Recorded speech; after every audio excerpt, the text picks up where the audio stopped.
Collins, good morning, and thank you for joining Stuff. Good morning, Luke.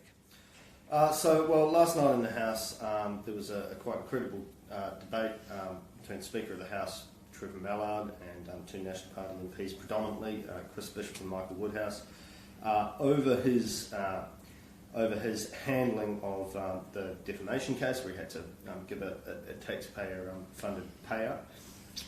What is National's beef with what the Speaker has done? Well, for a start, the Speaker, as we know, accused a man of rape. He knew within, as he says, 24 hours that it was wrong in his allegation, and he continued to maintain a position that the man was a rapist through defamation proceedings that cost the taxpayers so far well over $330,000. He apologised to the man in Parliament just before Christmas, and what we saw last night from him was essentially that his apology meant nothing.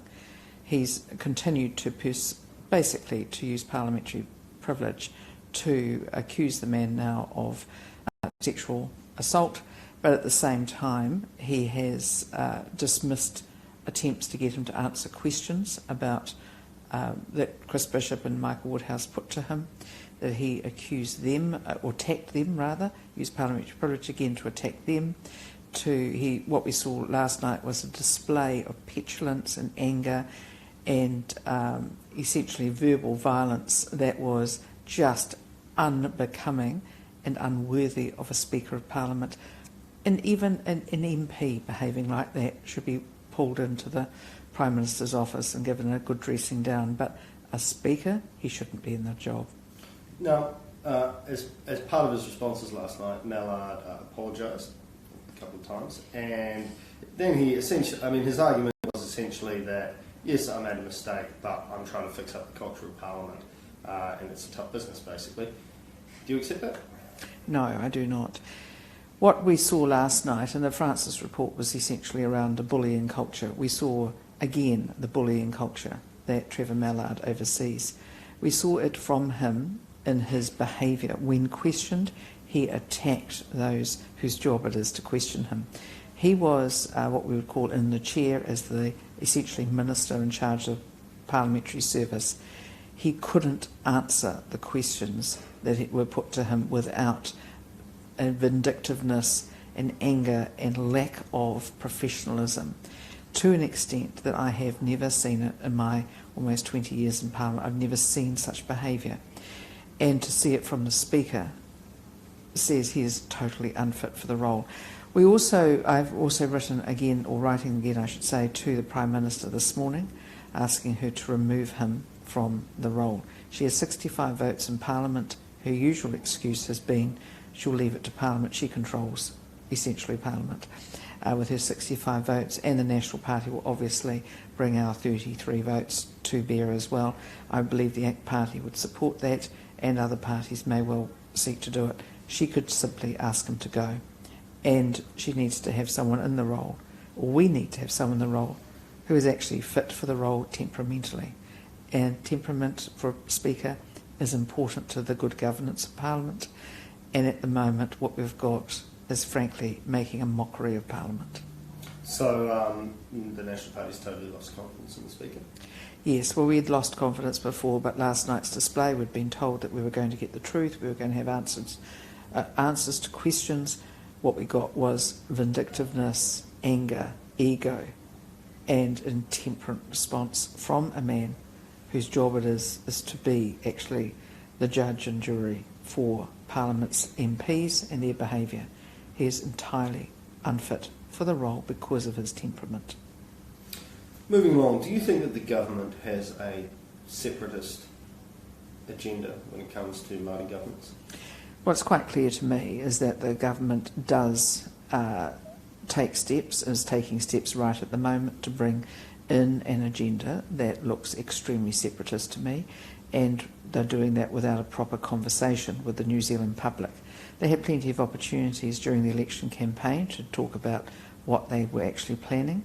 The Māori Health Authority, for instance, will have a right of veto over public health spending and policy. The Prime Minister wishes to prevaricate and say, well, it's not really veto, it's a partnership. It actually says in the cabinet document, cabinet paper, veto. And there is no sense of anything other than a veto. But that's not the only role. We've seen it with the bringing in of or removal of the ability for ratepayers to have a referendum to go against what their councils may have voted for in terms of Māori seats. And that is absolutely unconstitutional in our view. It is simply not good enough for a council, like a parliament, to decide on how seats are allocated or how seats are distributed and how many there are. In your speech on Saturday, though, you used those things as a jumping off point for pointing out that in your view, there is a broader agenda at play. Yep. So explain to us, what evidence do you have to back that up? Well, I'll be making another speech this Sunday at Napier for the National Party Lower North Island Conference, and in that I will be outlining some more of the what we've been discovering. So quite clearly there is an agenda, and if there's not an agenda, there certainly hasn't been a conversation with the New Zealand public about what's really meant. And in fact, what we've seen from the Prime Minister and from the Labour Party is that, and from some commentators, that even questioning that there is an agenda or questioning some of these decisions that are being shoved through Parliament, shoved through Cabinet, and in some cases with the Maori wards in terms of the local government actually rushed through urgency without any discussion in select committee, it's pretty clear that New Zealand public are not being brought into any conversation. What we're seeing from the government, I believe... Do you object to the fact that the public aren't being brought into the conversation, or do you object to the principle of having, say, a Māori Health Authority, or both? Well, it's not that there's a Māori Health Authority, it's the fact that there is the Prime Minister yesterday couldn't decide whether it was based on need or based on treaty. It's either one or the other, surely. And at the same time, she's never discussed the issue of the veto. In fact, she continuously wants to obfuscate on it and call it something else, partnership. But there is absolutely a veto power.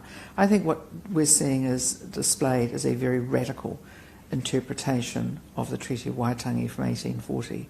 That is not the interpretation that most New Zealanders, I believe, would agree with. And it is one that if the Prime Minister wants to take us down this path, then we need to have a proper conversation without people being accused of being racist when what we're actually doing is standing up for what looks to us like a separatist policy. So we can expect to hear more. We can expect to hear more. On the week. Yeah. Now, today in the House, it's expected that there'll be a motion on the Chinese Communist Party's treatment of the Uyghurs. Stuff reported late last night that it appears the language around that has been watered down at Labour's behest from genocide, perhaps to something like possible human rights abuses, but I haven't seen the text yet. Is our government standing firmly enough on this, and what's National's position going to be in this vote? Well, we have agreed in the Business Committee that we will support the motion that has been agreed to. Obviously, under parliamentary rules, I can't provide you with a text of that because it hasn't yet been tabled. But clearly the ACT Party has decided now to water down its notice of motion, or its motion rather, and we will support. We will give solidarity to Parliament on this. At the same time, we understand that obviously human rights abuses are something that we have always taken up with governments, and even, I should say, even with our biggest trading partner. We have certainly taken those stances, but it is also, we're very aware of the fact that it's the government has more evidence of what has or is apparently being undertaken in China than what we have, and we've always said to them, provide us with the evidence. More generally, do you think that the government has calibrated the China relationship correctly? I mean, there's a lot of pressure coming from the Australians now, and the atmosphere over there is now almost febrile. There's stories in the paper every day about Australia's strategy to come up against China. What do you think of where the government's at? Yeah. Well, I think what I've seen is some naivety in the operation of the relationship. So we've had Damien O'Connor telling Australia to be more respectful to China. interfering in Australia's relationship with China was, I thought, never going to work well for anybody, and particularly not for New Zealand. We've had a speech from Nanaia Mahuta the other day, which I thought she was trying to tread a relatively even line and trying to promote an independent foreign policy, which we've always believed in.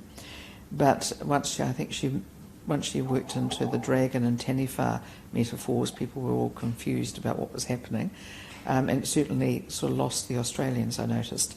So they weren't quite sure what that was all about. And I think, maybe she was just trying to be too subtle, but it just didn't seem to quite work. I also think we saw from earlier in the piece, when Nanaia was first appointed as the Foreign Minister, she made something of a gaffe by offering to mediate between Australia and China. And the Chinese response was one of slapdown, essentially, telling her to essentially get out of their space. And the Australians were kind enough not to say anything publicly. But it was, we've seen some missteps. But I do believe that the government does need to ask the questions on human rights issues, but at the same time understanding that we need to always put New Zealand's interests first. Are you planning a trip to Australia anytime soon? I haven't actually planned a trip to Australia recently, but I'm sure one would be, I'm sure I'd love to some stage. But right at the moment, I'm very busy. I've got the regional conferences and lots of other things to do. So last question, you've got the rest of the regional conferences and then the budget at the end of this sitting week. Yes. What's going to be your focus, besides what we've already talked about over the next couple of weeks? Well, we've got some, on the regional conferences, is obviously delivering speeches that are showing a vision for New Zealand and our way of helping to make a better, or helping to build a better New Zealand for everybody. That is very important. Certainly on the budget, we'll be holding the government to account on their wasteful spending. We see they're now talking about setting up an implementation unit to actually make sure that the government does what it promises. Well, they'll have plenty of work to do because, I would have thought that was the role of Cabinet and the Prime Minister to make sure that there is delivery on promises rather than just promises thrown out into thin air like Kiwi Build and almost every other promise that's been made, shovel-ready projects, all those things. So I'm not sure I've ever seen a situation where a New Zealand government, we're only 5.8 million people, is so bereft of the ability to deliver anything that we have to have a whole unit set up just to say, please make sure someone's in charge. I would have thought that's the Prime Minister's job, but Judith Collins, thank you for joining us this morning. Thank you.